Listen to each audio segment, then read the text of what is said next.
Hey peeps, there are a lot of videos out there with people always trying to convince you to do one thing or another. Be vegan, don't buy leather products, go to this church, invest your money into this charity, adopt an animal. Like, there are all kinds of people with great motives who want to make you think about doing things that are more altruistic and beneficial. And as chance would have it, I'm here to try to do the same thing, but on something that I think is much more basic and actually can deeply affect all of us as a species, right? As human beings on this planet. So recently we just we all heard about the sentencing, the death sentence being applied to Tsarnaev, the one of the orchestrators of the marathon, of the Boston City Marathon bombing. And the case, being the specific case that it is, isn't really relevant to what I'm about to tell you. What I'm really addressing is the reaction that people have when they hear this news, and you're going to see essentially a polarization with what I would guess to be a majority saying that, good, like, this guy deserves to die, and some people going as far as saying like he deserves a slow and painful death for all the damage and all the pain that he's inflicted. So I wanna try to address that sentiment first of all, but let me tell you why I'm doing it. I'm doing this because I think there's a disease in the world. I think there's a problem with the way human beings are thinking, and or not thinking for that matter. They're actually reacting and not thinking very much at all. And what's interesting is that what I'm about to say should make sense to you regardless of your orientation in terms of your faith, for instance. Like, I'm personally an atheist, and I don't believe that that any sort of religious doctrine has any validity in terms of defining morality. And I know of several of my friends who are of a religious background, who have, who either go to church or belong to a specific religion, be it one of the major religions or not, who have these violent sentiments towards the orchestrators of crimes, of murders and bombings and so on. But regardless of your orientation, you should really have an appreciation for life. And I think most of the major faiths out there say that you shouldn't kill, right? And they say things like turn the other cheek. And then there are, of course, non-religious sayings out there saying things like, if we go for an eye for an eye, then the whole world will end up blind. And little statements like this don't really mean that much if you just stick at the superficial sense. But I really want to dig in this time. This time I'm not going to let you go. And if you have the patience to listen to me, you're going to listen to what I have to say. Nobody is guilty. Nobody is guilty. What does that mean? It means that no matter what you choose to do, whether what you do is harmful to yourself or to others, you're not actually to blame for what's happened to you. Sounds crazy to you right now, and that means that you especially have to stick around and listen to what I'm having to say. You need to understand something.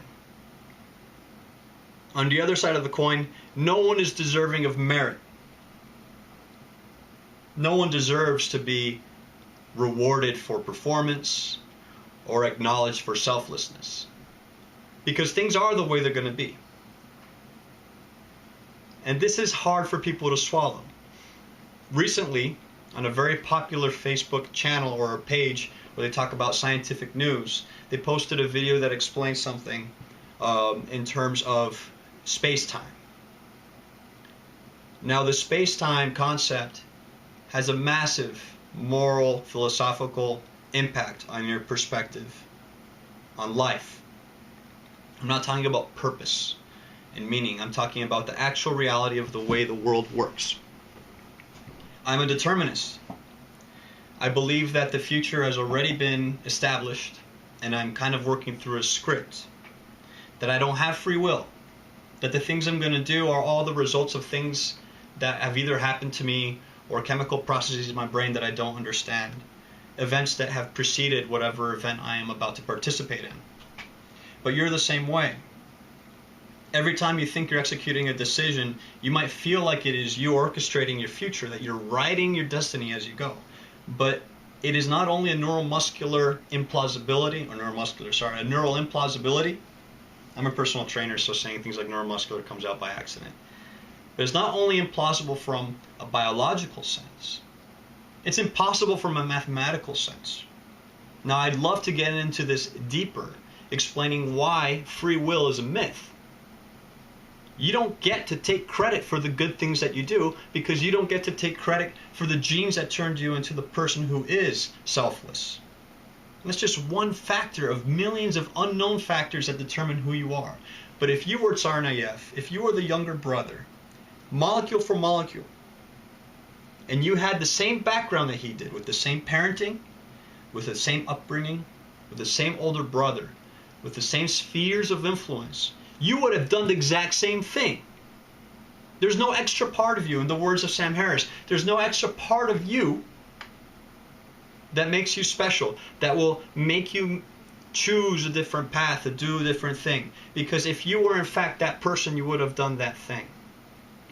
Now, does it mean that what he did was acceptable? By no means. It's deplorable and it's terrible, and I feel terribly for all the victims and the victims' families and the city of Boston. Because things like this, they scar for generations. But the damage is greater. The damage is greater if you fail to recognize your own limitations as a human being. We are emotional animals. When we're hurt, we want to lash out and hurt back. The problem is that that's not a solution. So today I posted on my Facebook status, I said, death penalty is not the answer. It's also not the right message. It's not a platitude. I'm not trying to be popular because people who say the truth are hardly ever popular. I'm used to not being the popular guy. Killing the man will solve one problem. He's no longer a liability. But who becomes a liability when you kill him? The people who are negatively affected by his death. His immediate family, whoever might already aspire and look up to him for his ideals. And they're out there. He's not alone. And the way one of my friends stated it, said, the only thing we're going to do is we're going to turn him into a martyr. Yeah, partially that's part of it, right? But the ramifications of taking someone's life are much greater than you can calculate. Some of them are simply emotional. So people who are affected negatively by their perspective of the United States, don't think so insular. You're not just in this country. Think about the world and how they perceive us. If we think that we're justified in killing someone,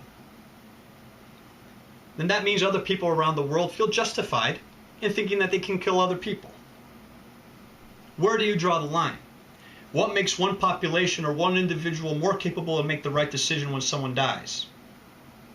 The only person who should have a say at all in terms of whether you live or die, you as an individual, is you. If you choose to bestow that responsibility on someone else, that's your decision. But when someone steals your life away from you, and you choose to instead have someone steal their life away from them as a retaliation for your death, you can argue till you're blue in the face that that's some sort of prevention from other people doing the same, but it's not. It's not. Even the Jedi will tell you that anger leads to hate, and hate leads to suffering. Any faith will tell you that you shouldn't take someone's life. They might ascribe that responsibility to a higher power, but honestly, you don't need that to make sense of in what I'm about to say. No one has the right to determine when someone else dies. And just because someone else thought that they were allowed to do so, because they were crazy enough to set a bomb off and kill a bunch of innocent bystanders, and you know what? Fitness people are the nicest people in the world. People who exercise are happy. People who exercise have solidarity. People who work out and run together in a group, they have more unity than any other type of person in the world. To go in there and drop a bomb off is insidious, and it can be perceived as evil. But you don't know the whole story. If you don't walk a lifetime in the shoes of another individual, you don't know what happens in their brain. Let's say he had some sort of physical anomaly in his brain. Or let's say he's been indoctrinated and brainwashed since a very young age. These are factors and variables that are out of your reach, but that might exist nonetheless. But whatever the variables are, it doesn't change the fact that you don't have the right to take his life just because he took somebody else's or several people's lives. Two wrongs don't make a right. It's the most basic way to put this. But the message we need to send the world isn't, hey, we'll kill people who wrong us. Because just recently, news says Kim Jong-un just killed one of his top officials because he disrespected him. And apparently he killed him using an anti-aircraft cannon. Now, I don't know if this is true or not, or embellished, or even if the guy's dead. I don't know. But the message he's sending us has a weird effect, doesn't it? I'm sure it has one effect in North Korea, but it has a different effect on us. It's almost laughable. But by killing someone, we're not doing any good for ourselves. We're not doing any benefit for the situation. The one thing that humanity really lacks, and we have such capacity for it, yet we don't do it. It's crazy. We need to exercise empathy. Empathy. And I'm not talking about empathy for the victims. I'm not talking about empathy for the survivors or the people who might have lost limbs. For all the lives that are now stunted or hurt by that incident. It's not empathy for such an isolated group of people. We have to have empathy for life. For life. If we lose 1,000 lives, we shouldn't add one to make the tally 1,001. To what? To make us feel better about ourselves? We're not protecting ourselves. If you have a killer in custody, impede that person from ever killing again. Keep them isolated. Their damage is done. But we do more damage if we kill them. If someone is low enough to think themselves high enough to determine that their life is more valuable than the lives of others, why should we lower ourselves to their level? We enable them. We make them justified. If we're willing to do what they're willing to do, we are them. And the only thing that changes is the vantage point. So drop your emotions for a moment. I've been rambling for a little while now. Let's get the heat out of the argument. The first impulse you have in a situation of distress is often not the ideal impulse. If someone wrongs you, your first impulse is to get revenge. Oh man, it's so hard to squash that feeling. And imagine that if someone is killed in your family, that feeling will last a lifetime. But you know better. You know better. Your rational mind is stronger, and don't doubt it. Animals react with anger and violence. In fact, the only thing that distinguishes us from other animal species is our ability to rationalize through problems. And it takes time. It took me a lot of time.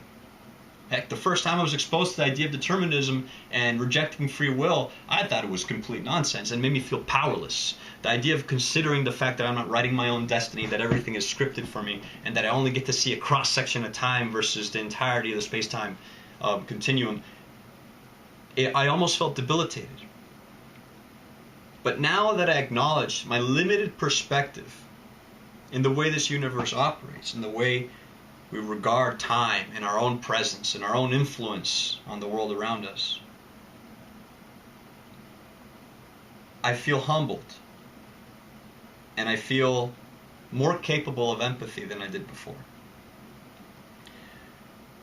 So my empathy is such that the injustice that's happening in the past, that happened with the bombing, that injustice is done, and we can't undo it. The injustice now on humanity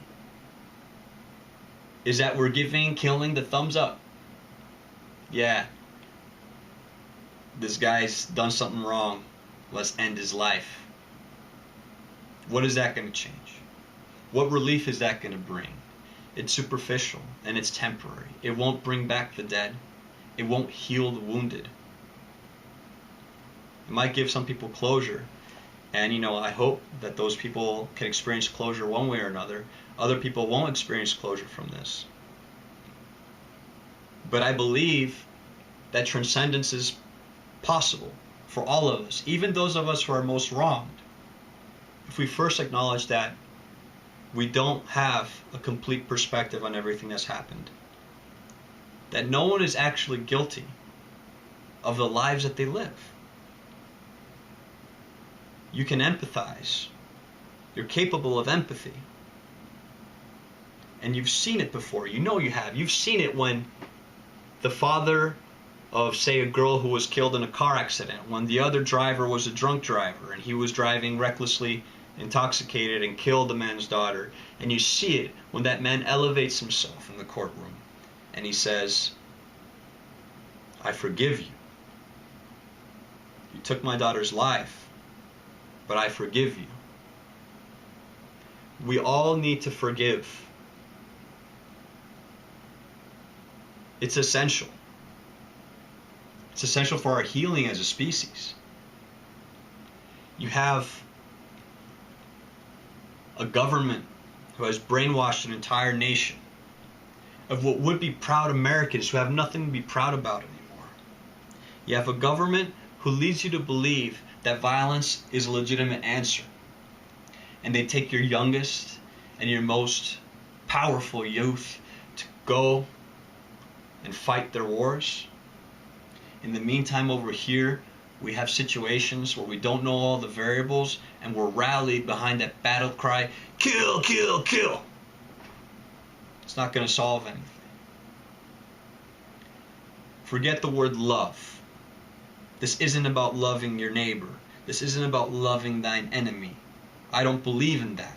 Love is an abstract concept. What is love to you might be different what is love to me. You can ask one psychiatrist to define love and he'll give you one answer. You can get a poet to define love and he'll give you another. Love is insignificant right now. We're talking about progress. If we want to progress as a species, we have to learn to be truly compassionate. And compassion cannot be bound by your insular emotions. It cannot be bound by your individual need for revenge. People make mistakes. Should you be angry at someone if they cut you off, if they didn't see you? If you're driving down the road and someone cuts you off, yeah, you feel that urge to drive around them and cut them off and flip them off at the same time. But that's unnecessary. Why? Because that person made a mistake. If you had a little more compassion in your hearts, you'd be able to see that immediately. The longer it takes for you to be compassionate, the more you need to work on this. So I'm challenging not just my friends, but anybody who might see this video. Whether you agree with determinism or free will, whether you believe in a God or you don't, whether you're American or Middle Eastern, whether you're black or white or Asian, whether you feel like you've been wronged or not, anytime you feel someone's doing something that harms you, don't put the guilt on them, because those are the people who need your compassion. They haven't been elevated yet. You have to elevate yourself first. Be compassionate. I have compassion for a young man who made some mistakes and who hurt a lot of people, but I have compassion for him because he is not to blame for everything that happened to him prior to the event. Whatever your reasons being, you can elevate yourself. You can learn to be compassionate too. And don't pretend to be compassionate by siding with the violent crowds when it's convenient to do so. The solution is an idealistic one, but it's a possible one. What else is there to say? There's no justification to killing.